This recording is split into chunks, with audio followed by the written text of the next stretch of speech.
విశాఖలో ఓ అభాగ్యురాలి దయనీయ దుస్థితిపై విశాఖ పోలీస్ కమిషనర్, అదనపు police director general doctor Shankhabrata Bagchi తన పెద్ద మనసును ప్రదర్శించారు. ఆమెను ఆదుకోవడానికి ముందుకొచ్చిన మమతా చారిటబుల్ ట్రస్ట్కు గోపాలపట్నం పోలీసులతో విశేషంగా సహకరించారు.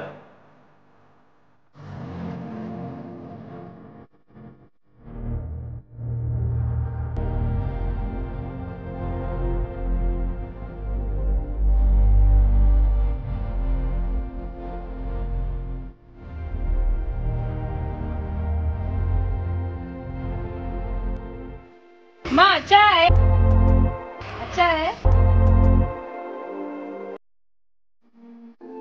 భర్త, 5 బిడ్డలున్న ఆ తల్లికి ఎలాంటి కష్టం వచ్చిందో ఏమో.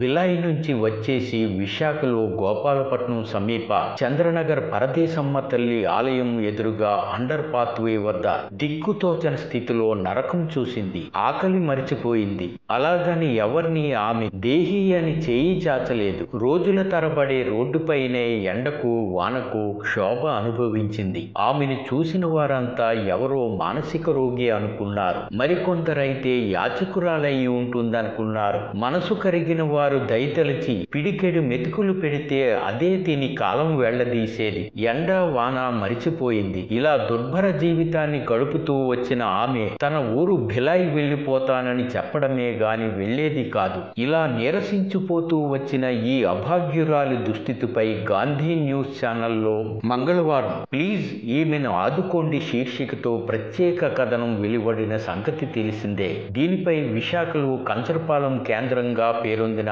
మమతా చారిటబుల్ ట్రస్ట్ స్పందించింది. ఆ ట్రస్ట్ చైర్మన్ ఎల్లేటి మమత మంగళవారం ఉదయం స్పందించారు. విశాఖ నగర పోలీస్ కమిషనర్, అదనపు police director general doctor Shankhabrata Bagchi దృష్టికి ఈ కథనాన్ని ఆమె తీసుకువెళ్లారు. పోలీసులు సహకరిస్తే తమ ట్రస్ట్ ద్వారా మాతృప్రేమ వృద్ధాశ్రమంలో ఈ అభాగ్యురాలిని ఆదరిస్తామని చర్చించారు. దీంతో ఆయన ఎంతో సంతోషించారు. ఆమెకు వెంటనే సహకరించాలని గోపాలపట్నం పోలీసులకు ఆయన ఆదేశించారు. ఇలా మమత వారి బృందంతో పాటు పోలీసులతో చంద్రనగర్కు చేరుకున్నారు.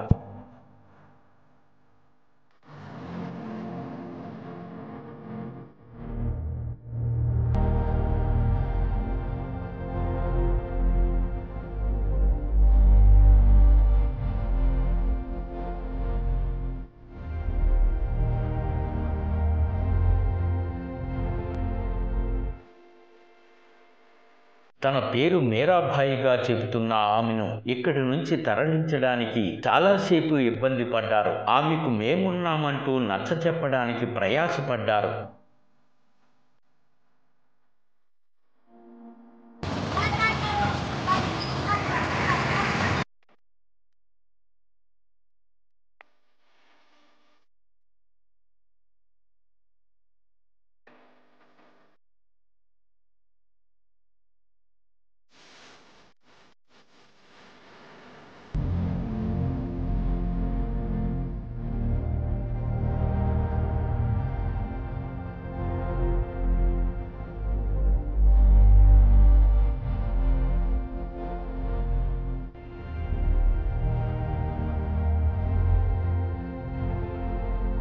మొత్తం మీద ఆమెను కంచరపాలెం మాతృప్రేమ వృద్ధాశ్రమానికి తరలించారు. ఇక్కడ ఆమెకు సపర్యలు చేశారు, స్నానపానాలు చేయించారు, మంచి భోజనం పెట్టి ఆమెకు విశ్రాంతి కల్పించారు. రోజుల తరబడి రోడ్డుపై ఆకలితో నరకయాతన అనుభవిస్తూ క్షోభపడ్డ ఆమెకు ఎంత గొప్పగా ఆదరించడంతో ఆమెలో మానసికంగా తెలియని మార్పు కనిపించింది. ఇప్పుడు ఆమె ఫ్యాన్ కింద హాయిగా మంచంపై నిద్రపోతోంది. టీవీ చూసుకొని ఆనందం పొందుతోంది.